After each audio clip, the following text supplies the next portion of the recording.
தானு நீங்க ஸ்டார்ட் பண்ணுங்க. வாரவங்க வருவாங்க தானே!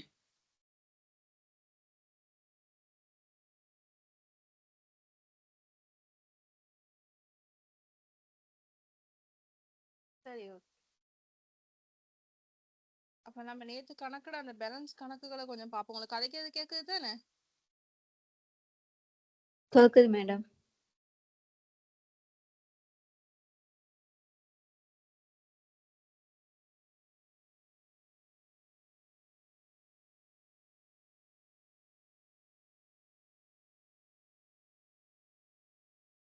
ஷேர் பண்ணியிருக்கிறது விளங்குது தானே? Yes ma'am.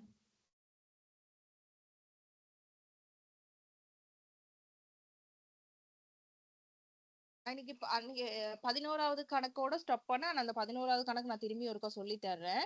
உங்களுக்கு டவுட்டா இருந்தா என்கிட்ட கேளுங்க என்னன்னு சொல்லி. ஓகேயா? நாளைக்கு உங்களுக்கு எக்ஸாம் இருக்கு. அந்த எக்ஸாமுக்கு கண்டிப்பா போங்க. என்னன்னு சொன்னா எப்படியுமே வந்து உங்களோட கேட் எக்ஸாம் பிளஸ் அசைன்மெண்ட் என்ன அதை சேர்த்து தான் உங்களுக்கு ஃபைனல் எக்ஸாமுக்கு வரும். ஸோ பயப்படாதீங்க, கேட் எக்ஸாமுக்கு கண்டிப்பா போங்க. அங்கிட்ட அசைன்மெண்ட் இருக்கு.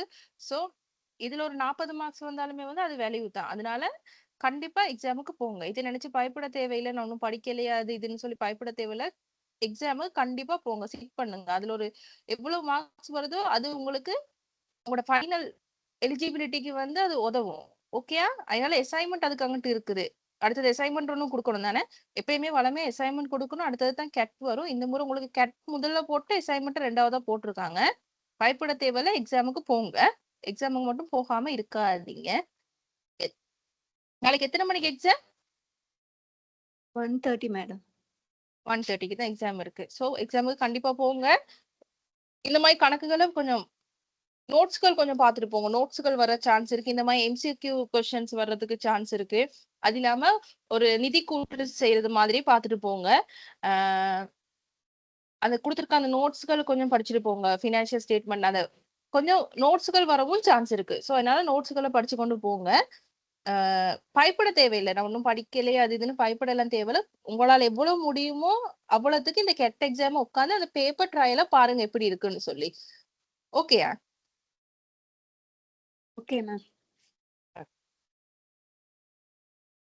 சரி, இப்ப இதுல பாருங்க 11th question.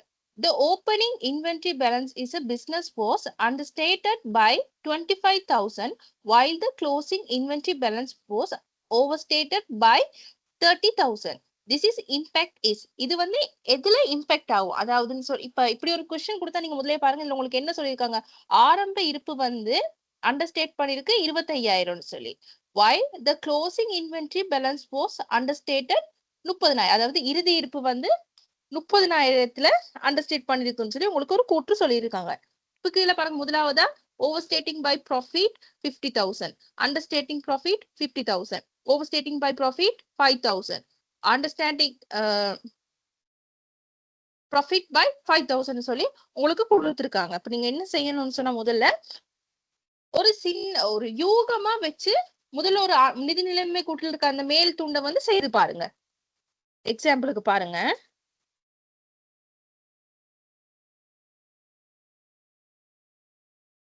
எக்ஸாம்பிளுக்கு நான் என்ன செய்யறேன்னு சொன்னா முதலாவது ஒரு நிதி கூட்டு எடுத்தீங்கன்னு சொன்னா முதல்ல மேல எங்க என்ன இருக்கும்?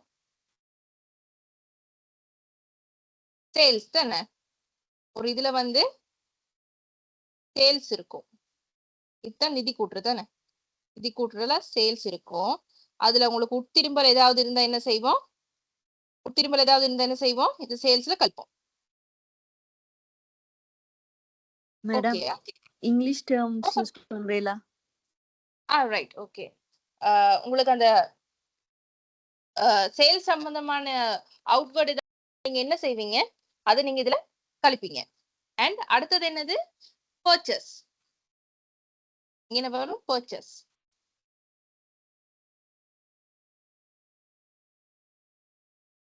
ஓகே, அதோட நம்ம மேல இங்க என்ன போடுவோம்? Opening inventory. Opening inventory.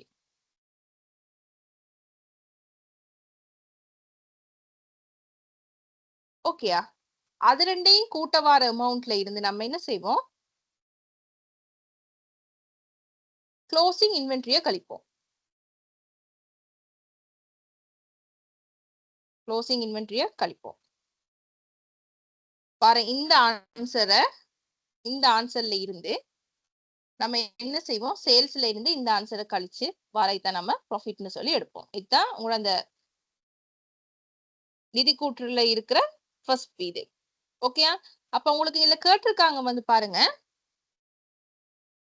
Opening balance என்ன செய்யுது, 25,000 அண்டர்ஸ்டேட் பண்ணுதுன்னு சொல்லியிருக்காங்க. சரி, அதே மாதிரி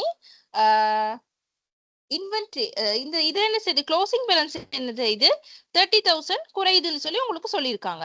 ஸோ இப்போ பார்ப்போம். நான் இப்போ எக்ஸாம்பிளுக்கு சொல்றேன்.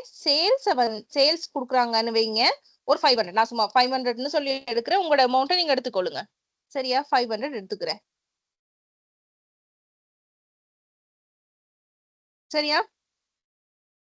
ஓப்பனிங் இன்வென்ட்ரியை நான் எடுத்துக்கிறேன், 100ன்னு சொல்லி எடுத்துக்கிறேன். ஓப்பனிங் இன்வென்ட்ரி வந்து நான் 100ன்னு சொல்லி எடுத்துக்கிறேன். சரியா? பர்ச்சேஸ் வருது வந்து எனக்கு 200ன்னு வைக்கிறேன். பர்ச்சேஸ் 200. க்ளோசிங் பேலன்ஸ் நான் வச்சுக்கொள்றேன், எனக்கு ஒரு 50. இப்போ காஸ்ட் ஆஃப் சேல்ஸ் சொல்லுங்க எவ்வளவு வரும்னு.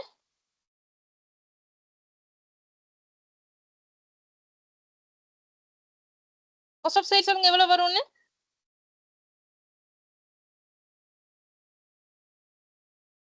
அது ஒயிட் போர்ட் யூஸ் பண்ணவா?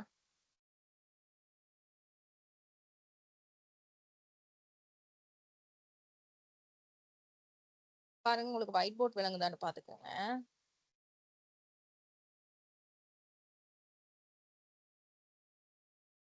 ஒயிட் போர்ட் விளங்குது தானே? S ma'am. ஓகே. இத பாத்தீங்கன்னா எப்படி இருக்கும்னு சொன்னா, உங்களோட அந்த ஸ்டேட்மெண்ட் எப்படி இருக்கும்னு சொன்னா, முதல்ல சேல்ஸ்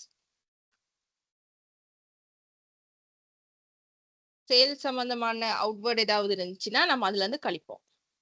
ஓகேயா? ஓப்பனிங் இன்வென்ட்ரி இதைத்தான் நம்ம காமர்ஸ் படிச்சுட்டு வந்திருக்கவங்களுக்கு தெரியும். ஓப்பனிங் இன்வென்ட்ரி ஆரம்ப இருப்புன்னு சொல்லுவாங்க. சரியா? அதோட கொள்வனவு சொன்னா என்னது, பர்ச்சேஸ், அத கூட்டுவோம். சரியா? வார இந்த ஆன்சர்ல இருந்து நம்ம என்ன செய்வோம், க்ளோசிங் இன்வென்ட்ரி இறுதி இருப்பு அது என்ன செய்வோம், கழிப்போம். கழிச்சு வாரது வந்து என்னது, காஸ்ட் ஆஃப் சேல்ஸ். இந்த காஸ்ட் ஆஃப் சேல்ஸ்ல இருந்து காஸ்ட் ஆஃப் சேல்ஸ் நம்ம இங்க சேல்ஸ் இருக்குது, அந்த சேல்ஸ்ல இருந்து கழிச்சு வர நம்ம ப்ராஃபிட். இதுதான் உங்களோட அந்த ட்ரையல் பேலன்ஸ்ல இருக்க மேல் பகுதி.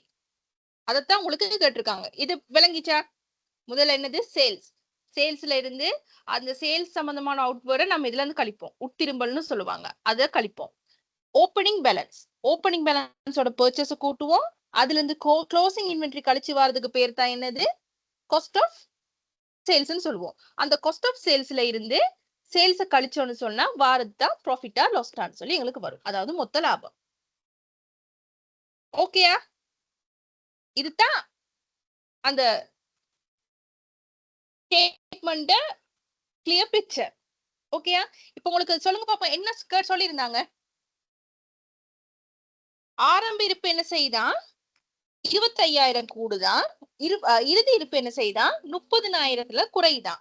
அப்படி குறைஞ்சா என்ன மாற்றம் வரும் சொல்றதுதான் உங்களுக்கு கொஸ்டினா கேட்டிருந்தாங்க.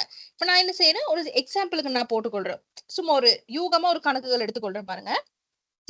சேல்ஸ் நான் எடுக்கிறேன் வந்து 500ன்னு எடுத்துக்கிறேன். ஓகே, சேல்ஸ் நான் 500ன்னு எடுத்துக்கிறேன். ஓப்பனிங் பேலன்ஸ் நான் சும்மா போட்டுக்கொள்றேன் 100ன்னு சொல்லி போட்டுக்கிறேன். ஓகேயா? பர்ச்சேஸ் நான் போட்டுக்கொள்றேன் 200ன்னு போட்டுக்கிறேன். இது ரெண்டையும் கூட்டினா 300. இதுல இருந்து நான் என்ன செய்வேன், க்ளோசிங் இன்வென்ட்ரியை கழிப்பேன். க்ளோசிங் இன்வென்ட்ரி நான் வேணா போட்டுக்கிறேன் 50ன்னு சொல்லி போட்டுக்கிறேன். இப்ப சொல்லுங்க பாப்பா, எனக்கு காஸ்ட் ஆஃப் சேல்ஸ் எவ்வளவு வரும், 200 50. அதுல இருந்து கழிச்சா ப்ராஃபிட் எனக்கு எவ்வளவு வரும்? 250. சரியா? இது நான் எஸ்யூமா இப்ப நான் ஒண்ணு எடுத்திருக்கேன். இப்ப எனக்கு கணக்குல என்ன சொல்லி இருக்காங்க? கணக்குல என்ன சொல்லி இருக்காங்க?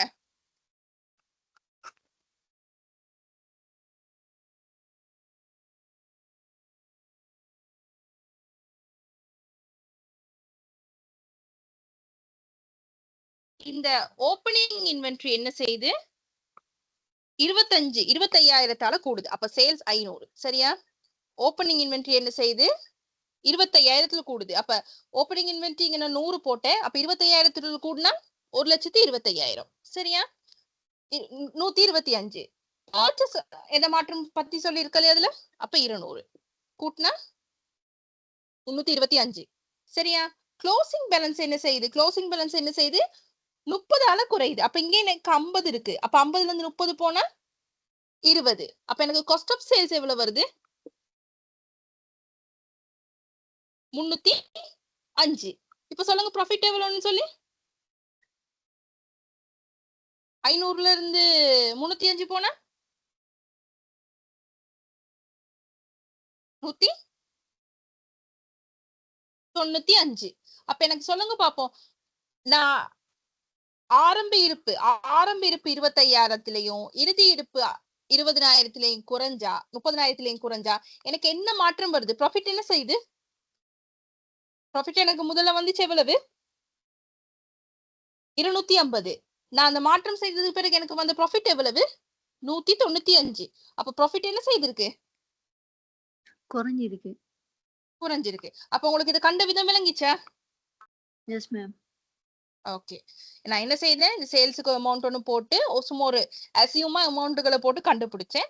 அப்புறம் அவங்க சொன்ன வேலையை செய்தேன். அவங்க என்ன சொல்லியிருந்தாங்க? ஓப்பனிங் பேலன்ஸ்ல இவ்வளவு கூடுது, இவ்வளவு குறையுதுன்ற வேலையை சொல்லியிருந்தாங்க. அப்ப அதுக்கு செய்து ப்ராஃபிட்ல என்ன மாற்றம் வருதுன்றது ஆன்சர் எனக்கு எழுத முடியுமா, எழுத இயலாதா? எழுதலாம். ஓ,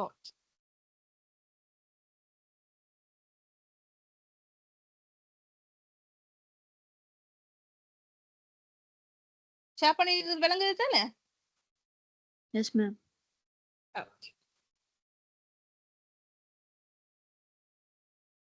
அடுத்தது அடுத்த கொஸ்டின் உங்களுக்கு என்ன கேட்டிருக்குது? which of the following statement is true? The sales of the assets is recorded in the sales book. Total return outward book is debited to return outward book account. Cash book is subsidiary book as well as ledger account. Purchase book make a record of all purchase. அப்ப இதுக்கான answer வந்து second one.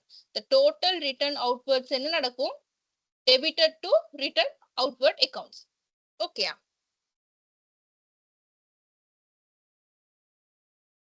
பதிமூணாவது கொஸ்டினை பாருங்க. which one of the following represent what's happened when the goods are purchased on credit? என்ன சொல்லிருக்காங்க இது? which on the following represent what's happened when the goods are purchased on credit? அப்ப கிரெடிட்டுக்கு purchase, கடனுக்கு கொள்வனவு செய்தா என்ன நடக்கும்? Increases both assets and liabilities. liabilities என்ன நடக்கும்? எங்களுக்கு அசெட்ஸும் கூடும், சொத்தும் கூடும். ஆனா நான் கடனுக்கு தான் கொள்வனவு செய்திருக்கேன் தானே? அப்ப கடனுக்கு கொள்வனவு செய்த எனக்கு என்ன நடக்கும்? பொறுப்பும் கூடும். அப்ப increase both assets and the liability. விளங்கிச்சா?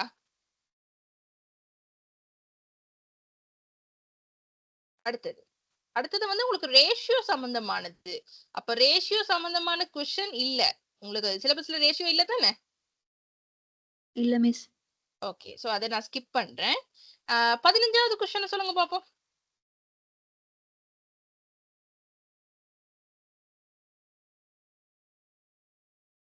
வாசிங்க பாப்போம்.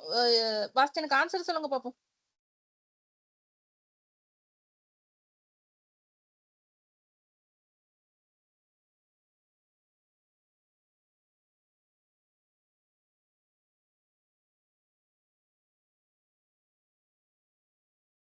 என்ன கேட்டிருக்கு?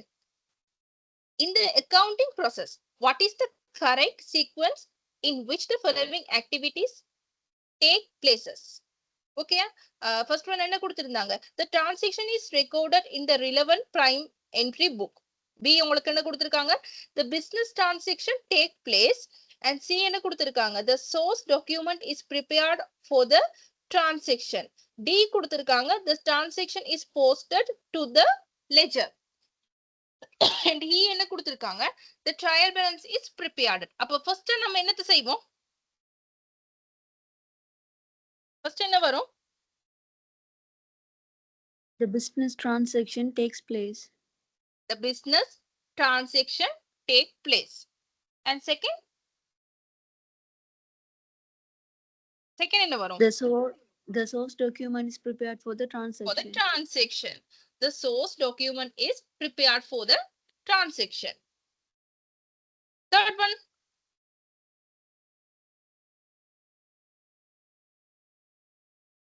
Third one என்ன வரும்? Third one என்ன செய்வோம்?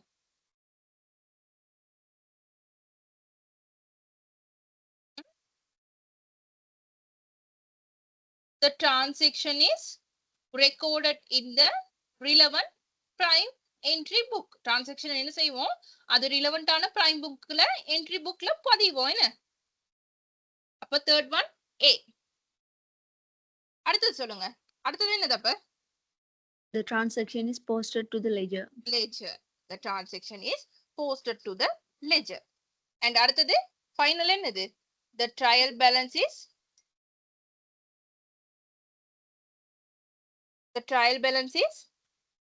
Prepared. அப்ப ஆன்சர் என்ன வரும்? ஆன்சர் என்ன வரும்? எத்தனையாவது answer? Second one. Second one.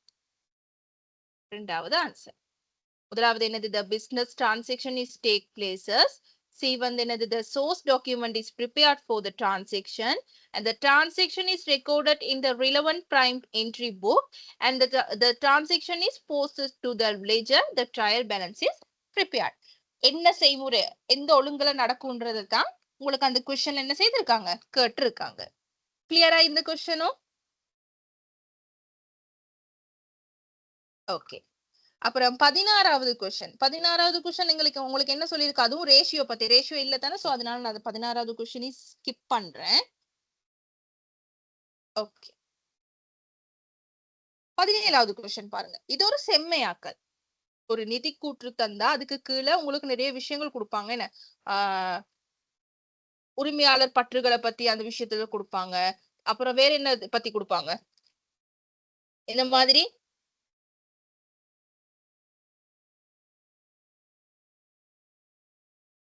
இந்த செம்மையாக்கல் என்னது? இது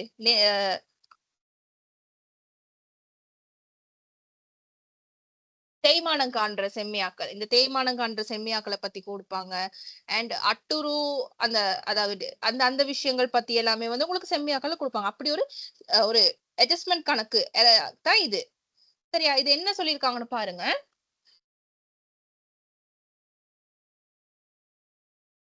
The 1st of April 2020 is at a cost of 500,000.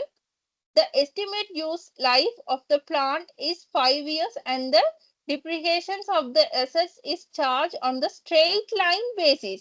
Straight line basis சொல்றது என்னது? நேர்கோட்டு முறைன்னு படிச்சிருப்பீங்க. ஏதோ காமர்ஸ் செய்துட்டு வந்திருக்கவங்களுக்கு தெரியும். ரெண்டு விஷயம் இருக்கு. ஒண்ணு குறைந்து செல்லும் முறைன்னு ஒன்று இருக்கு, ஒன்று ஸ்ட்ரெயிட் லைன் நேர்கோட்டு முறைன்னு இருக்குது. அப்ப உங்களுக்கு இது எதுல கேட்டிருக்காங்க? ஸ்ட்ரெயிட் லைன் பேசிஸ் நேர்கோட்டு முறையில கேட்டிருக்காங்க. It's reduce the value the end of the useful the life is estimated to be 10% of its cost. What is the accumulated depreciations of the 31st March 2023? அப்ப ஒரு பிளான்ட் என்ன செய்யறாங்க? April 1st வாங்குறாங்க. அதோட cost எவ்வளவு சொல்லிருக்காங்க? 500,000 estimate பண்ணிருக்காங்க. அதோட ஆயுட்காலம் உங்களுக்கு எவ்வளவு சொல்லிருக்காங்க? இங்க 5 இயர்ஸ்னு சொல்லி கொடுத்திருக்காங்க. சரியா? அப்ப இதுக்கான அந்த தேய்வு ஏற்பாடு எப்படி செய்யறாங்கன்னு சொன்னா ஸ்ட்ரெயிட் லைன் மெத்தட்ல செய்யறாங்கன்னு சொல்லி கொடுத்திருக்காங்க. அது இல்லாம end of useful of the life, அதாவது இதுல ஆயுட்காலம் எவ்வளவுன்னு தீர்மானிச்சிருக்காங்க. சாரி, ஆயுட்காலம் 5 இயர்ஸ்னு சொல்லி தீர்மானிச்சிருக்காங்க.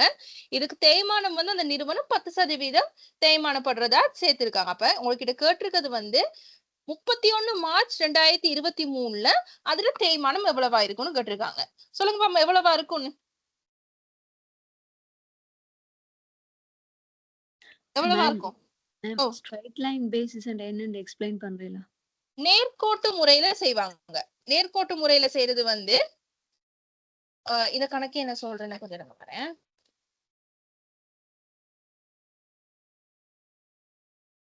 One minute.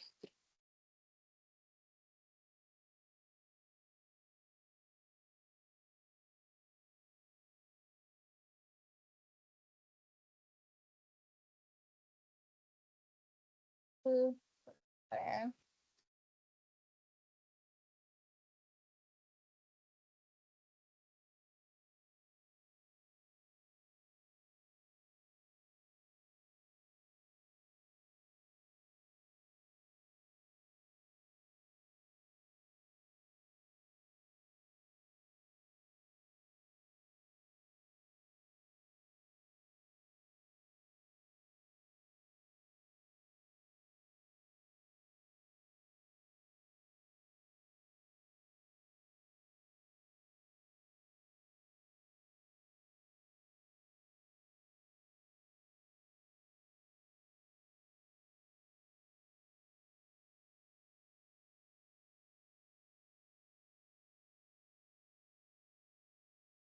Okay straight line basic சொன்னா இப்ப நீங்க இதுல ஸ்ட்ரெயிட் லைன் இது நீங்க எப்படி செய்யறதுன்னு சொன்னா பாருங்க.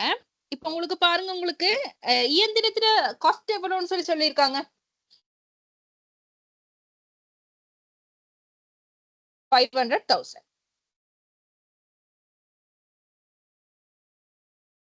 ஓகே 500,000 சொல்லியிருக்காங்க.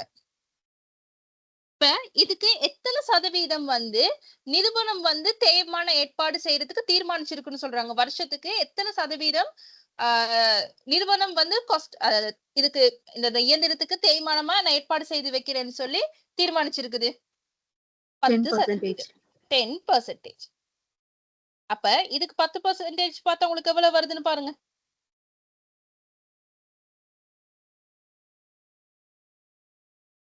எவ்வளவு? 5 லட்சத்துக்கு 10% எவ்வளவு? 50,000 ரூபாய். 50,000 ரூபாய் சரியா? அப்ப வருஷத்துக்கு நிறுவனம் என்ன செய்யுது? 50,000 தேய்மான ஏற்பாடு செய்யறதா தீர்மானிச்சிருக்குது. ஓகேயா? தேய்மான ஏற்பாடு செய்யறதா தீர்மானிச்சு வச்சிருக்குது. அப்ப உங்களுக்கு 5 லட்சம் அதுல பெறுமதின்னு சொன்னா நிறுவனம் அந்த வருஷத்துல அதுக்கான பெருமான தேய்வா 50,000 எடுக்குது. ஒரு இயந்திரம் வாங்குறோம்னு சொன்னா அது இப்ப காணி கட்டணத்துல விலை என்ன செய்யும்? காணிட விலை என்ன செய்யும்? கூடிக்கிட்டே போகும். என்ன காணிட விலை ஒரு நம்ம லேண்ட் வாங்குறோம்னு சொன்னா லேண்டுக்கான பிரைஸ் என்ன நடக்கும்? அடுத்த வருஷத்துல இருந்து அதுக்கு அடுத்த வருஷம் சொல்லி லேண்ட் பிரைஸ் வந்து கூடிக்கிட்டே தான் போகும். ஆனா ஒரு வெஹிக்கிளோ ஒரு பிளான்ட்டோ வாங்குறோம், அதாவது ஒரு இயந்திரமோ நம்ம வாங்குற மாதிரி இருந்தா எக்யூப்மெண்ட் ஏதாவது வாங்குறோம்னு சொன்னா அதுக்கான பெருமதி கூடுமா? அதுக்கு அடுத்தடுத்த வருஷங்கள் வர நேரம் அதுக்கான பெருமதி குறைஞ்சிக்கிட்டே வருமா? குறைஞ்சிட்டு வரும். குறைஞ்சிக்கிட்டே வரும். இப்ப எக்ஸாம்பிளுக்கு சொல்லும் போது நம்ம கார் வாங்குறோம்னு வைங்க. ஒரு கார் வாங்குறோம்னு சொன்னா நம்ம காரை வாங்கின பிரைஸை விட மேலதிகமா விற்க முடியுமா? இல்லாட்டி குறைச்சுதான் மோஸ்ட்லி விற்போமா? குறைச்சுதான் விற்போம். குறைச்சுதான் விற்போம். ஆனா இதுவே ஒரு லேண்ட் வாங்குறோம்னு வைங்க. அந்த லேண்டை வந்து நம்ம கூட்டி விற்போமா? குறைச்சு விற்போமா? கூட்டி விற்போம். கூட்டி விற்போம். அப்ப உங்களுக்கு இப்ப சொல்ற எக்ஸாம்பிளுக்கு இப்ப உங்களுக்கு நிதி நிலைமை கூட்டுல வந்து காணி கட்டிடத்தின் பெருமதின்னு சொல்லி ஒரு அமௌண்ட் கொடுத்திருப்பாங்கன்னு வைங்களேன். அதாவது லேண்டையும் பில்டிங்டையும் சேர்த்து ஒரு அமௌண்ட் கொடுத்துட்டு கீழே கொடுத்திருப்பாங்க. பில்டிங்க்கு இவ்வளவு காஸ்ட், லேண்டுக்கு இவ்வளவு காஸ்ட்னு. அப்ப நீங்க என்ன செய்யணும்? இப்ப அதுக்கு ஏற்பாடு இந்த மாதிரி காண சொன்னா நீங்க என்ன செய்யணும்னு சொன்னா லேண்ட் பெருமதி அப்படியே தான் வரும். ஏன்னா லேண்ட்ல வந்து குறைஞ்சு வராது. ஆனா பில்டிங்கிட்ட பெருமதி அப்படியா இல்ல? அப்ப நம்ம பில்டிங்கிட்ட பெருமதிக்கு தான் இந்த குறைஞ்சிக்கிட்டே வர்ற இந்த எக்யூப்மெண்ட்ஸ் பிளான் அதுகளுக்கு தான் நம்ம என்ன செய்வோம்? ஒரு எஸ்டிமேட்டா நிறுவனம் ஒரு தேய்மானத்தை ஏற்பாடு செஞ்சு வைக்கும். அதைத்தான் இங்க சொல்லியிருக்காங்க. இப்ப இந்த 5 லட்சத்துல இருந்து நான் இந்த 50,000 கழிக்கிறேன். கழிச்சா எனக்கு என்ன ஆன்சர்? 4,50,000 ரூபாய். இப்ப பாருங்க உங்களுக்கு இந்த பிளாட்டோட லைஃப் டைம் கொடுத்திருக்காங்க. லைஃப் டைம் எவ்வளவுன்னு கொடுத்திருக்காங்க? 5 years. 5 years. அப்ப நம்ம அந்த வந்த ஆன்சர் 4,50,000 5 years ஆல பிரிப்போம். பிரிச்சாலும் சொன்னா உங்களுக்கு என்ன ஆன்சர் வருது?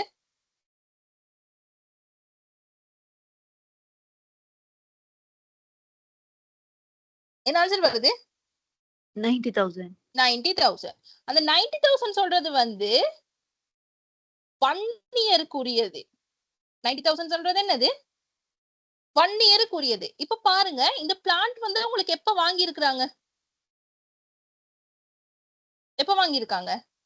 1st First April of April 2020. 2020. அப்போ உங்களுக்கு எப்ப கேட்டிருக்காங்க?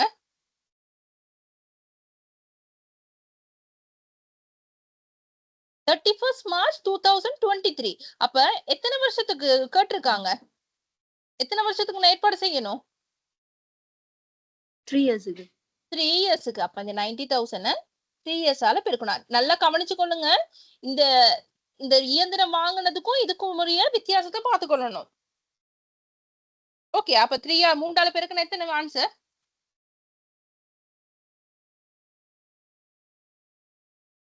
என்ன ஆன்சர்?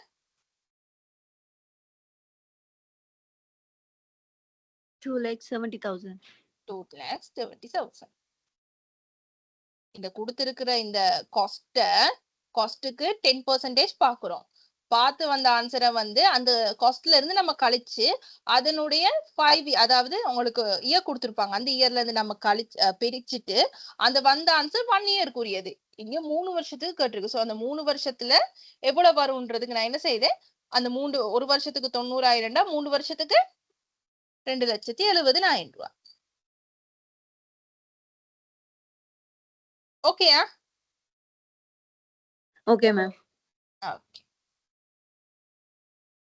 இது நீங்க இப்ப கேட் எக்ஸாமுக்கு இப்படி படிச்சு கொண்டு போங்க. இப்ப உங்களுக்கு நிறைய வீடியோஸ் நாங்க கொடுத்துட்டு இருக்கோம் தானே, அந்த வீடியோஸையும் பாருங்க. அந்த வீடியோஸையும் பார்த்துட்டு இந்த பேப்பர்ஸையும் செஞ்சு கொண்டு போங்க. கேட் எக்ஸாம் எழுதுங்க. ஃபைனலுக்கு பயப்பட தேவையில்லை. இந்த ஒவ்வொரு செம்மியாக்களுமே வந்து எப்படி செய்யறதுன்ற கணக்கு எல்லாமே நான் விளங்கப்படுத்துவேன். ஓகேயா?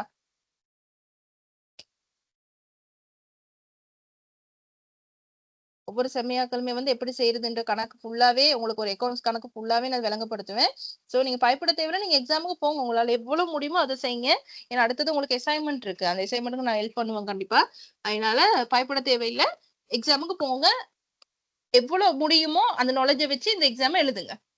உங்களுக்கு அந்த உங்களோட தமிழ் நாலேஜுக்காக வேண்டிதான் அந்த உங்களுக்கு இதுக்கு முன்னுக்கு நடந்த அக்கவுண்டிங் வீடியோஸ் எல்லாமே வீடியோஸ் பாத்தீங்களா? First video பார்த்தேன் மேடம். செகண்ட் வீடியோ இன்னும் அப்லோட் ஆகல. அது தாண்டின வீடியோஸ் இல்லையா? கிளாஸ் வீடியோஸ் பார்க்கல மேடம்.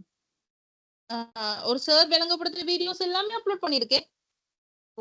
அப்லோட் பண்ணிருக்கேன், பார்க்கல. நான் உங்களோட வீடியோ மட்டும் தான் பார்த்தேன்.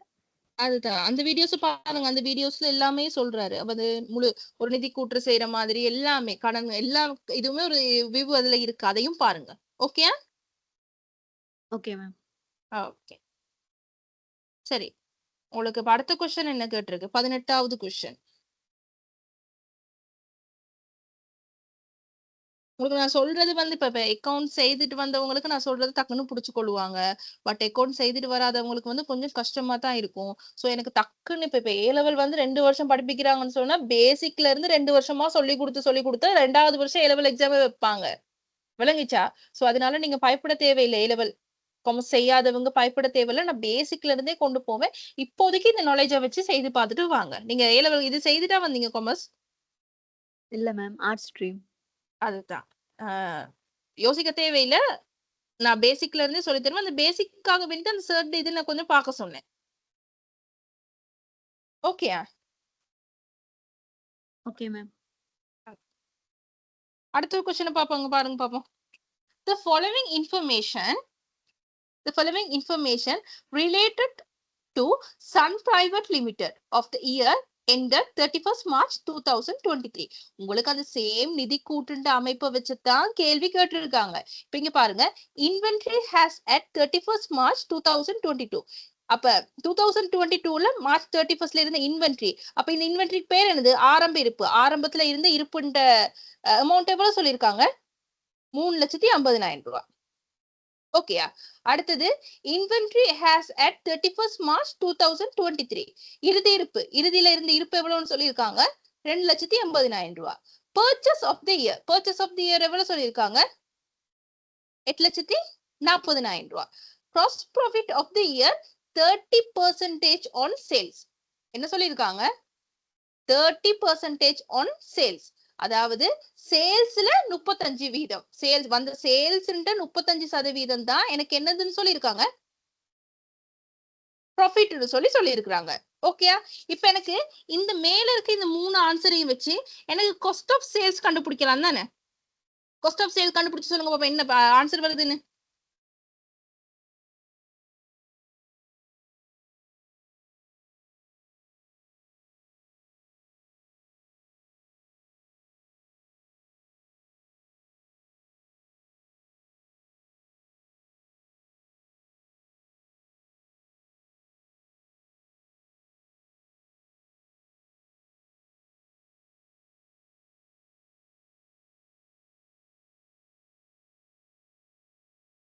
ஆரம்பத்துல சேல்ஸ் எவ்வளவு இருக்குன்னு சொன்னாங்க? 3,50,000. அதுல இருந்து அடுத்தது என்ன கொடுத்திருக்காங்க? பர்ச்சேஸ். நான் போட்டேன் இங்க சேல்ஸ். அடுத்தது என்னது? இங்க ஓப்பனிங் இன்வென்ட்ரி. ஓப்பனிங் இன்வென்ட்ரி எனக்கு தெரியும், கொடுத்திருக்காங்க 3,50,000 ரூபாய். அடுத்தது பர்ச்சேஸ். பர்ச்சேஸ் எவ்வளவு கொடுத்திருக்காங்க? 8,40,000 ரூபாய். சரியா? இது ரெண்டையும் கூட்டினா உங்களுக்கு என்ன ஆன்சர் வருது? 9, 8, 3, 11. இதுல இருந்து நான் என்ன செய்ய போறேன்? Inventory 31st March 2023. அப்ப இறுதி இருப்பு அதை நான் கழிச்சேன்னு சொன்னா எனக்கு என்ன வரும்? Cost of sale. அப்ப சொல்லுங்க, காஸ்ட் ஆஃப் சேல் எவ்வளவு வருது?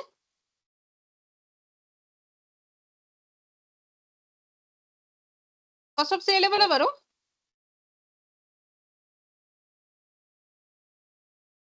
1190ல இருந்து 250 போன எவ்வளவு? 9,10,000. 9,10,000. இப்ப எனக்கு சொல்லுங்க, இப்ப எனக்கு என்ன சொல்லியிருக்காங்க? அப்ப எனக்கு காஸ்ட் ஆஃப் சேல் கண்டுபிடிக்கலாம். அப்ப சேல்ஸ்ல இருந்து காஸ்ட் ஆஃப் சேல்ஸ் கழிச்சு வரது தான் என்னது? எனக்கு ப்ராஃபிட். உங்களுக்கு இங்க என்ன சொல்லியிருக்காங்க? gross profit of the year 35% on the sales. சேல்ஸ்ல 35% தான் என்னதான் எனக்கு ப்ராஃபிட்னு சொல்லியிருக்காங்க. என்ன அப்ப இந்த காஸ்ட் ஆஃப் சேல்ஸோட நான் 35% கூட்டி போட்டா எனக்கு இதுக்குரிய ஆன்சர் வரும் தானே?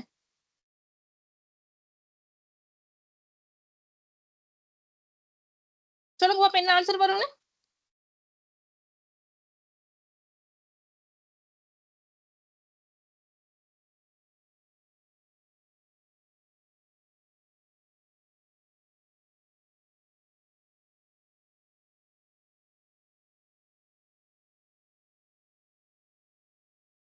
என்ன ஆன்சர் வரும்?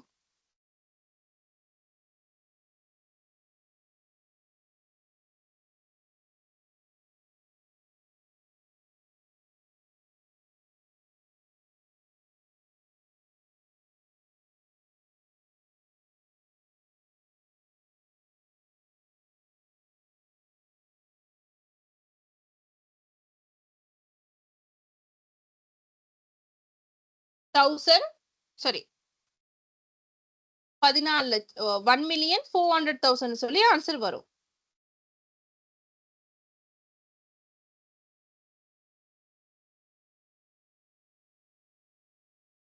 ஓகேயா? இல்ல மிஸ், எப்படி எனக்கு வழங்கல. முதல்ல நீங்க இந்த நான் சொன்ன அந்த இதுக்குள்ள நீங்க இதை போட்டுக்கொள்ளுங்களேன் பாப்போம். அந்த ஆன்சருக்குள்ள போட்டுக்கொள்ளுங்கன்னு நான் சொல்றேன்.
சாரி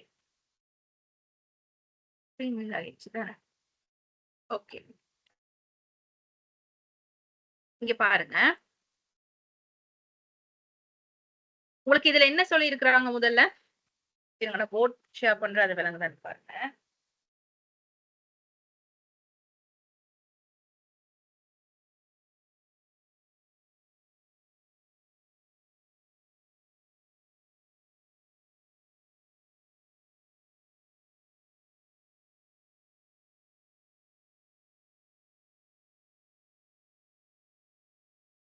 போர்ட் விளங்குதா?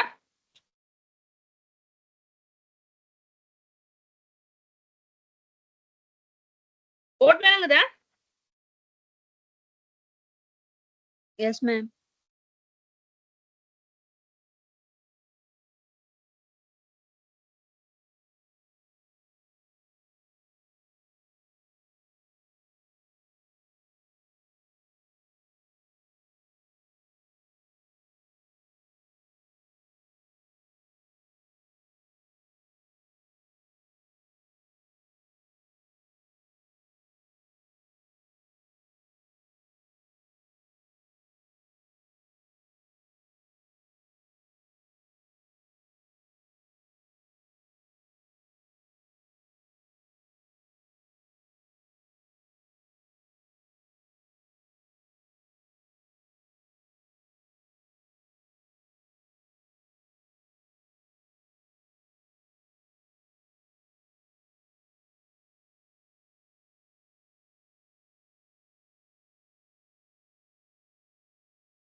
ஓகே, உங்களுக்கு ஓப்பனிங் பேலன்ஸ் பாருங்க, அது கொடுத்துருக்காங்க.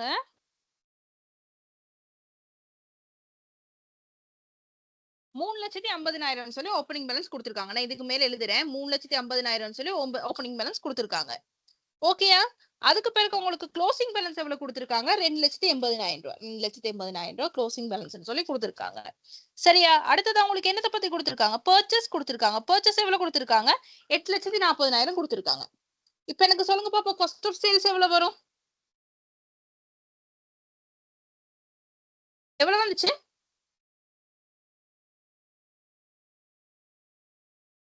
$9,10,000. Yes, ma'am. ஓகே, 9,10,000. இப்ப உங்களுக்கு அடுத்தது உங்களுக்கு என்ன சொல்லியிருக்காங்க? காஸ்ட் ஆஃப் ப்ராஃபிட் சொல்றது வந்து சேல்ஸ்ல 35% சொல்லியிருக்காங்க. சேல்ஸ்ல எவ்வளவு சொல்லியிருக்காங்க? 35% சொல்லியிருக்காங்க. அப்ப சேல்ஸ் 100%, இது 35%னா இது எவ்வளவு? காஸ்ட் எவ்வளவு? 65%. அப்ப நம்ம என்ன செய்வோம்னு சொன்னா 9,10,000 பிரிக்கிறோம், 65% பிரிச்சு 100 பெருக்குங்க. பெருக்குனா உங்களுக்கு என்ன ஆன்சர் வரும்? என்ன ஆன்சர் வருதுன்னு பாருங்க.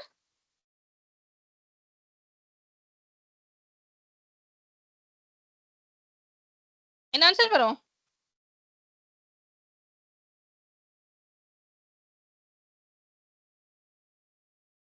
$1,400.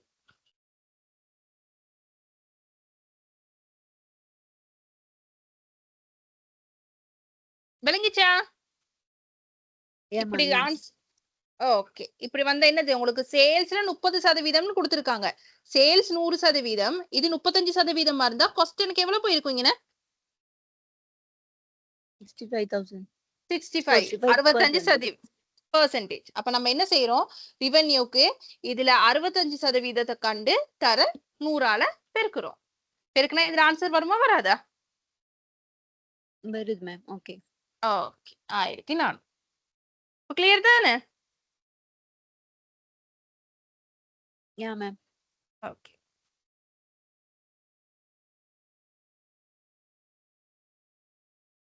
ஓகே, அடுத்த கொஸ்டினை பார்ப்போம்.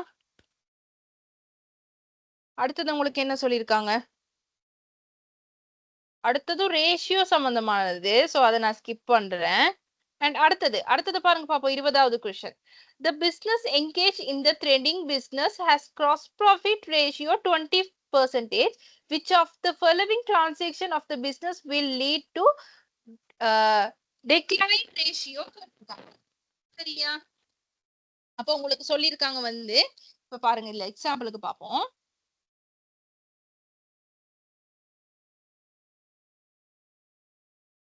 எக்ஸாம்பிளுக்கு பாருங்க.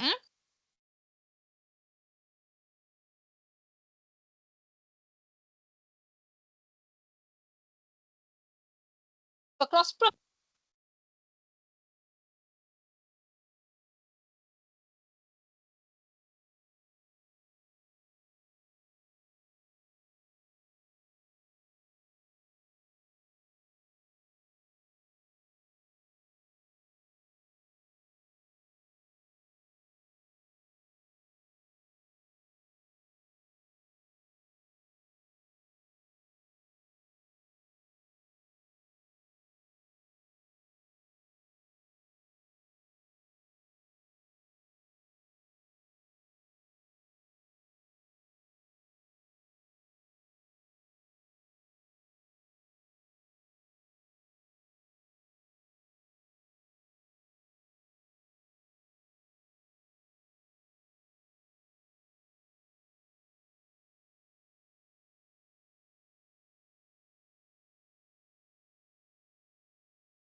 மேடம் நீங்க எக்ஸ்பிளைன் பண்றீங்களா?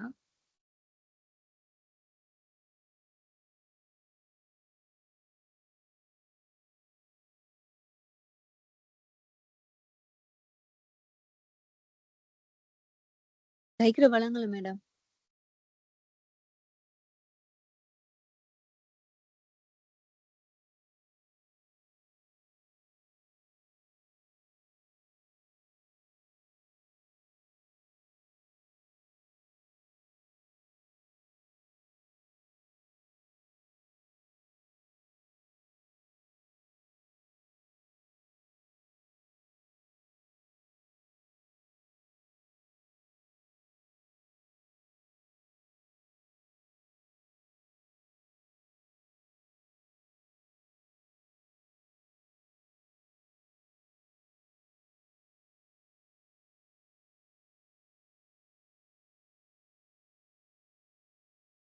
மேடம் நீங்க மியூட் பண்ணிருக்கீங்கன்னு நினைக்கிறேன். இப்ப கேக்குதா? இப்பதான் கேக்குது மேடம். என்னன்னு தெரியல. ஓகே, இந்த क्वेश्चनல பாருங்க உங்களுக்கு கேட்டிருக்கு. A business engaged in the trading business has gross profit ratio 20%. அப்ப profit எவ்வளவு? 20% ன்னு சொல்லிருக்காங்க. அப்ப சேல்ஸ் 100, காஸ்ட் 80 இருந்தா தான் ப்ராஃபிட். ப்ராஃபிட் எப்படி காணுவோம்? சேல்ஸ்ல இருந்து காஸ்ட கழிச்சா தான் எனக்கு ப்ராஃபிட் வரும். அப்ப ப்ராஃபிட் எனக்கு 20 இருந்தா சேல்ஸ் எவ்வளவா இருக்கும்? 100. 100ல இருந்து 80 போனா 20. அப்ப உங்களுக்கு இதுல கேட்டிருக்காங்க வந்து இந்த டிரான்சாக்ஷன்ல வந்து எந்த ரேஷியோ ப்ராஃபிட்ட குறைச்சு காட்டும். இந்த 20% விட இவங்க சொல்லிருக்க இந்த இந்த 4 விஷயத்துல எந்த செய்தா எந்த ஸ்டேட்மெண்ட் வந்து ப்ராஃபிட்ட குறைச்சு காட்டும்னு உங்களுக்கு இத கேட்டிருக்காங்க. அப்ப ஃபர்ஸ்ட் ஸ்டேட்மெண்ட் நம்ம செய்து பார்ப்போம். Increase the sales 50%, the cost of the sales 50%. அப்ப என்ன செய்ய சொல்லிருக்காங்க? சேல்ஸ் 50% ஆல கூட்ட சொல்லிருக்காங்க, காஸ்டையும் 50% ஆல கூட்ட சொல்லிருக்காங்க. அப்ப நான் சேல்ஸ் 50% ஆல கூட்டுறேன் ஃபர்ஸ்ட் ஸ்டேட்மெண்ட் படி 150, காஸ்ட் நான் 50% படி 80க்கு 50% பார்த்தா எவ்வளவு?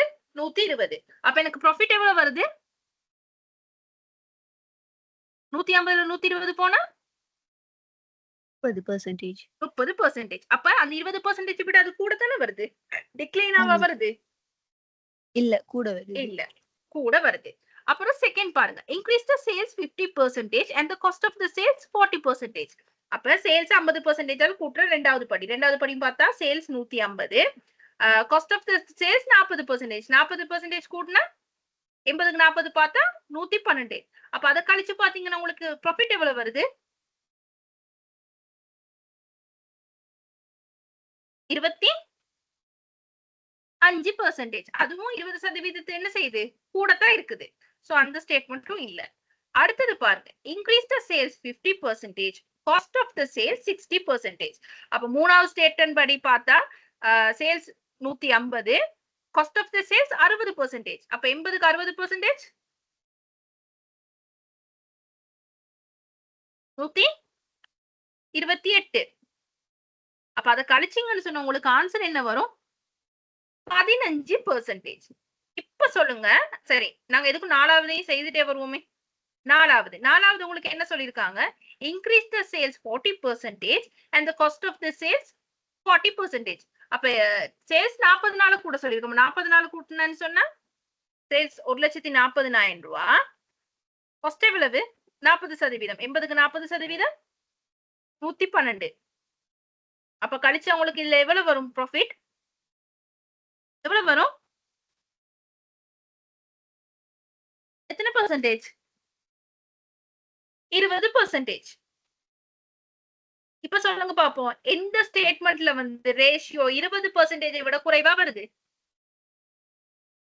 Third one. ஒரு ஸ்டேட்மெண்ட் கொடுத்தா நீங்க எஸ்டிமேட்ட போட்டு செய்து பார்க்கணும். விளங்கிச்சா? ஆமென். ஓகே. அடுத்தது உங்களுக்கு பி பார்ட் பாத்தீங்கன்னு சொன்னா உங்களுக்கு இப்படி ஒரு சார்ட் கொடுத்திருக்காங்க. நேத்து வந்தவங்களுக்கு தெரிஞ்சிருக்கும், நான் இப்படி ஒரு கணக்கு நான் உங்களுக்கு கொடுத்திருந்தேன். என்ன இதுல கீழே ஃபாலோவிங் அடிஷனல் இன்ஃபர்மேஷனும் கொடுத்திருக்காங்க. Additional capital in the interest by the Mr. Senadira of the owner Vidumi Enterprises during of the year 2022 80,000 ரூபாய். என்னது?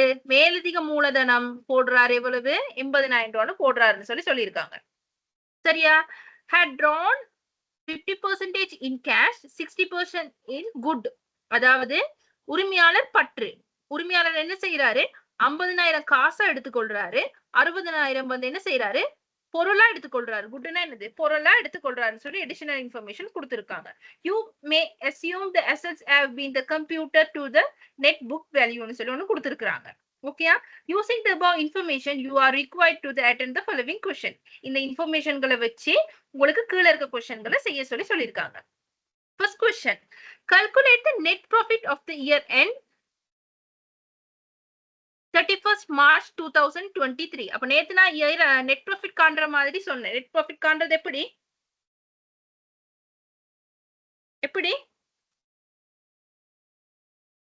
இறுதி தேறிய சொத்துல இருந்து ஆரம்ப தேறிய சொத்தை கழிச்சு எதை கூட்டி எதை கழிப்பீங்க?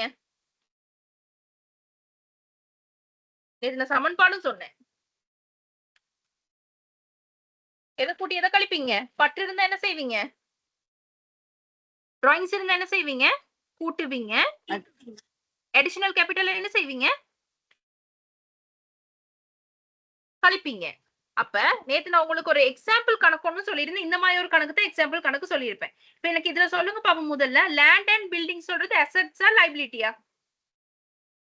assets, assets. Plant and machinery? assets, office and equipment? assets, investment?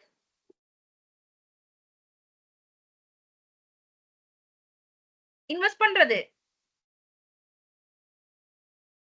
Assets. assets, inventories? assets, assets. Trade receivable? assets, Assets. And the cash and bank balance? assets, Assets. The bank loan? liability, Liability. The trade payable? liability, Accrued wages? liability, Expenses and other liabilities. சரி, அப்ப இது வரைக்கும் உங்களுக்கு என்னது? Assets. இப்ப எனக்கு சொல்லுங்க பாப்போம். இது வந்து 1/4/2022. இது ஆரம்பமா இறுதியா? opening inventory, opening inventory. இது closing inventory, க்ளோசிங் இன்வென்டரி. அப்ப உங்களுக்கு நான் சமன்பாடு என்ன சொல்லியிருந்தேன்? க்ளோசிங் இன்வென்டரியில இருந்து ஓப்பனிங் இன்வென்டரிய கழிச்சு டிராயிங்ஸ் இருந்தா என்ன செய்யணும்? கூட்டணும். எடிஷனல் கேபிட்டல் போட்டிருந்தா என்ன செய்யணும்? கழிக்கணும்னு சொன்னேன். ஆனா உங்களுக்கு இப்படி கொடுத்திருக்காங்க. அப்ப இந்த முதலாவதா நீங்க இந்த இறுதி மேலதிகம், அதாவது இறுதி தேறிய சொத்தை காண்றது. இறுதி தேறிய சொத்தை எப்படி காணுவீங்க? அசெட்ஸ்ல இருந்து லைபிலிட்டிய கழிப்பீங்க.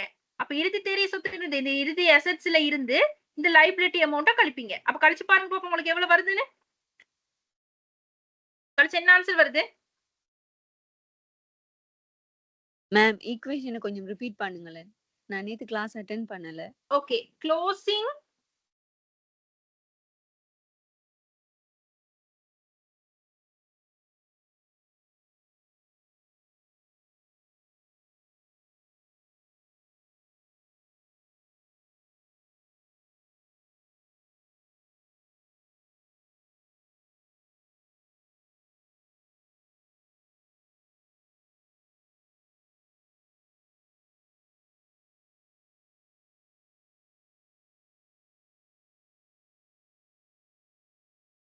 க்ளோசிங் அசெட்ஸ்ல இருந்து ஓப்பனிங் அசெட்ஸ கழிச்சு டிராயிங்ஸ் கூட்டுவீங்க.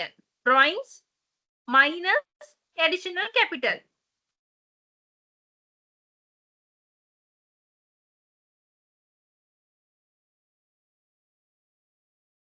ஓகேயா? அப்ப இதுல க்ளோசிங் அசெட்ஸ் எப்படி காணுவீங்க?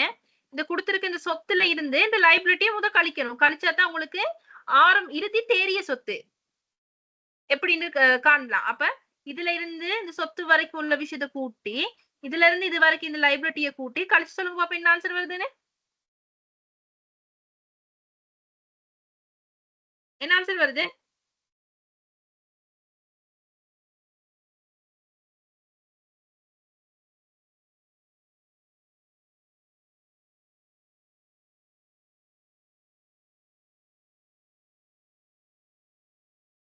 ஆயிரத்தி 513.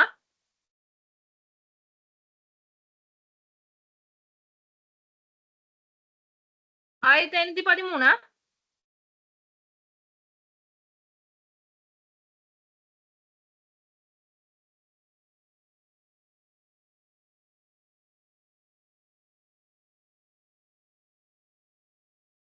அந்த ஆன்சரா வந்துச்சு. கால்குலேட் பண்றேன் மேம்.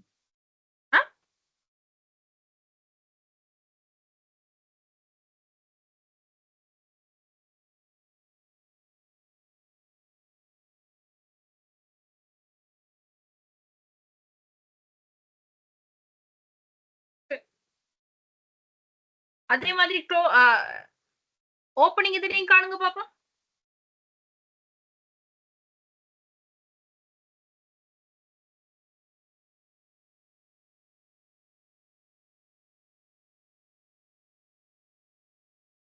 ஆயிரத்தி 586 வருது மேம். பாருங்க.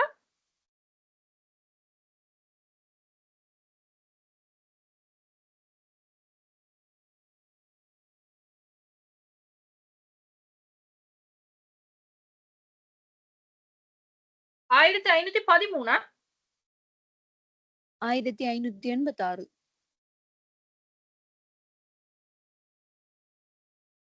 சரி, அடுத்ததையும் 560 பாருங்க.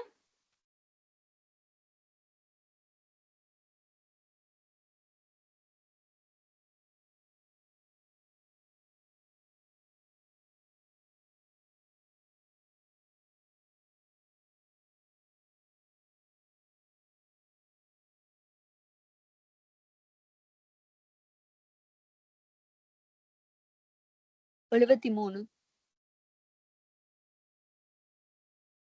கொஞ்சம் இருங்க வரேன். First closing inventories madam காடணும்.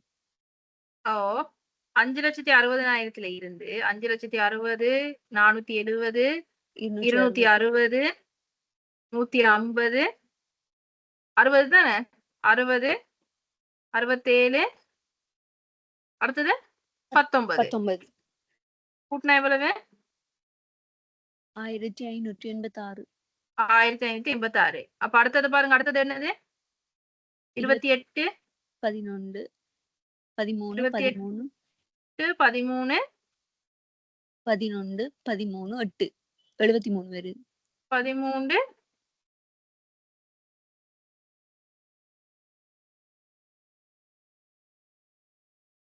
13 8 என்ன ஆன்சர் வருது உங்களுக்கு 73 560 470 260 150 60 67 சரியா? அடுத்தது 19. அதுல இருந்து நான் மைனஸ் பண்றேன் 28 11 13 13 8 1513. இது அவ்வளத்தையும் கூட்டுங்க. இது அவ்வளத்தையும் கூட்டுங்க. 1513 வருது. ஓகே, ஃபர்ஸ்ட் வந்து எவ்வளவு இதுக்கு எவ்வளவு வந்துச்சு 1513. அதே மாதிரி அடுத்தது ஆரம்பத்திலையும் செய்யுங்க. ஆரம்பத்திலையும் செய்யுங்க.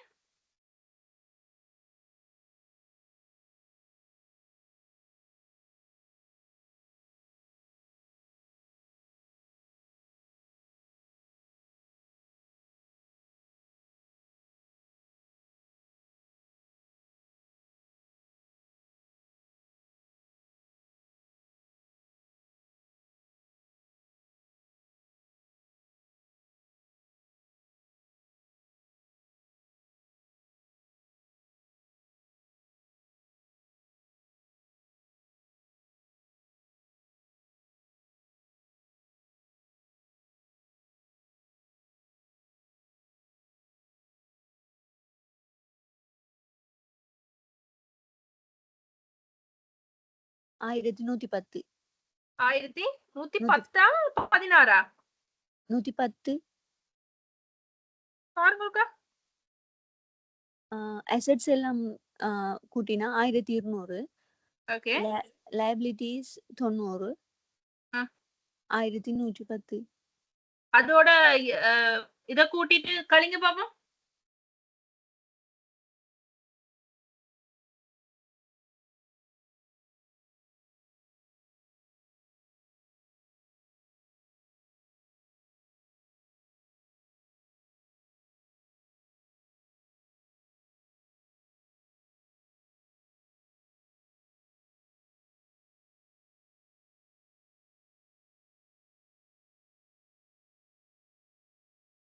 என்ன ஆன்சர் வந்துச்சு?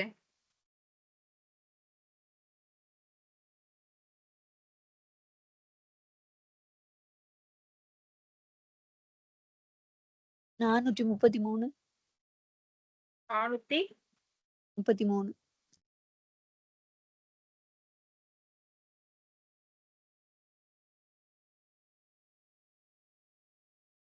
ஓகே, இப்போ உங்களுக்கு அது விளங்கிச்சா காண்ற மாதிரி? S ma'am. ஓகே, அப்ப அப்படி ரெண்டு விஷயங்கள் கொடுத்திருந்தா நீங்க என்ன செய்வீங்க?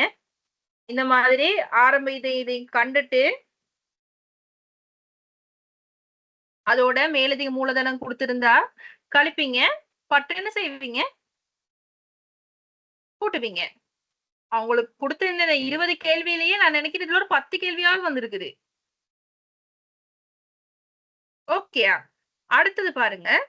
Calculate the net wealth of the business 31st March 2023 சொல்லிருக்காங்க. சரியா? நெட் வெல்த் சொல்றது வந்து அவங்க ஈக்விட்டியா கேக்குறாங்க. ஈக்விட்டி சொல்றது வந்து இப்ப உங்களுக்கு எந்த இயர்லயே கேட்டிருக்காங்க? ஆரம்பமா இறுதி ஈக்விட்டி. இறுதியில நம்ம எவ்வளவு கொடுக்க இருக்குதுன்றது கேட்டிருக்காங்க. நாங்க இங்கனே ஏற்கனவே கண்டிருக்கோம் தானே. சொத்துல இருந்து இறுதி சொத்துல இருந்து லைபிலிட்டியை கழிச்சு நாங்க ஏற்கனவே கண்டுபிடிச்சிருந்தோம் தானே. அப்ப கழிச்சு எங்களுக்கு எவ்வளவு இருக்கு ஈக்விட்டி? இறுதி தேதிய சொத்து எனக்கு எவ்வளவு வந்துச்சு? 1513. இப்ப அப்படியே போடாதீங்க. இது செய்து காட்டி போடுங்க. ஓகேயா? Okay ma'am. ஓகே.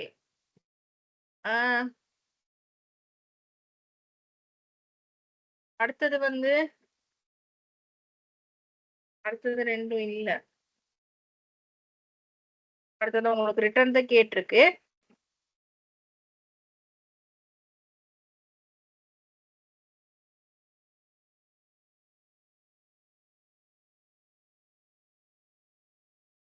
மிஸ் அந்த Okay. Third question total value of assets நாம கண்ட assets போட்டா சரிதானே? விளங்கலமா? Third question, what is the Oh. total value of assets of the business as 31st March? நீங்க அந்த டோட்டல் அசெட்ஸ் கூட்டி போட்டீங்கன்னா சரி. Right, okay. ஓகே. உங்களுக்கு இது கஷ்டமா? இல்ல ஈஸியா மேம். செய்யலாம் தானே? இல்ல ஈஸியா இருக்கு. ஓகே. கடைசி क्वेश्चन ட்ரை பண்ணுங்க பாப்போம்.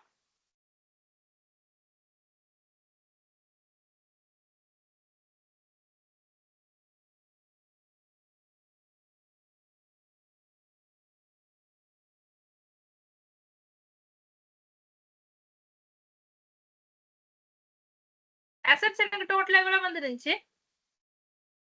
1586.